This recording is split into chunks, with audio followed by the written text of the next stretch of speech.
বিপুল ছাত্র, অনেক ছাত্র বিজ্ঞানে খারাপ করে থাকে, বিজ্ঞানে ফেল করে থাকে, বিজ্ঞানটাকে অনেকে ভয় পায়।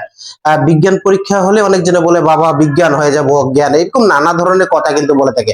তো যাই হোক না কেন, আমি বিজ্ঞানের যে সাজেশনটা নিয়ে আজকে কথা বলবো, যে এসএসসি 2026-এর জন্য যে সাজেশনটুকু ছোট্ট করে তৈরি করেছি, বিজ্ঞান কম পড়ে ভালো ফলাফল পাওয়া যাবে। যদি কেউ কম পড়ে ভালো ফলাফল করতে চায় তাদের জন্য বলি, শুধুমাত্র তোমরা প্রথম, তৃতীয় এবং এই যে একাদশ অধ্যায় যেটা রয়েছে, এই তিনটে অধ্যায় মনোযোগ সহকারে পড়ে গেলে কমপক্ষে 4 অথবা 4.50 তোমরা পাবাই, একদম নিশ্চিত। সকল বোর্ডের ক্ষেত্রে, এটি শুধু আমি কোন নির্দিষ্ট বোর্ডের ক্ষেত্রে কিন্তু সাজেশন গুলো তৈরি করি না, সকল বোর্ডে এই সাজেশনটাকে ফলো করতে পারবে।